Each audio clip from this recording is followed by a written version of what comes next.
Depuis que la RDC est devenue officiellement l'un des nôtres au sein de la communauté est-africaine,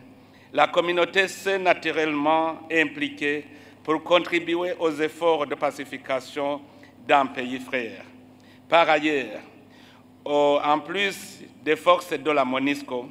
qui interviennent en RDC, des contingents de la force est-africaine s'y sont aussi déployés pour apporter leur contribution au retour et au maintien de la paix dans cette nation sœur. Au cours de ces 10 dernières années, les efforts que les différents intervenants ont déployés dans le but de retrouver une solution durable aux épreuves que traverse le peuple congolais sont énormes. Ici, je salue les efforts déjà engagés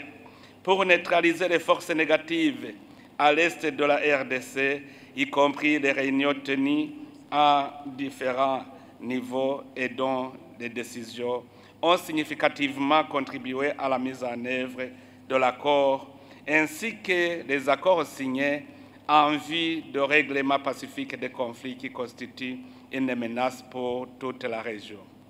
Quant aux défis, il ne manquera pas de souligner la pauvreté et le chômage qui sont l'ennemi de tous les citoyens congolais,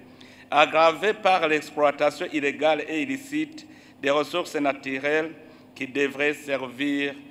à juguler ces problèmes. En plus, la persistance des forces négatives et la résurgence des combats menés par le mouvement M23 a exacerbé un climat malsain entre la RDC et le Rwanda, ce qui ajoute le drame au drame. À tous ces défis, nous devons ensemble trouver des solutions. C'est ainsi que nous saluons aussi le processus de Luanda qui est venu emboîter le pas au processus de Nairobi afin d'éviter toute escalade de conflits et de normaliser les relations entre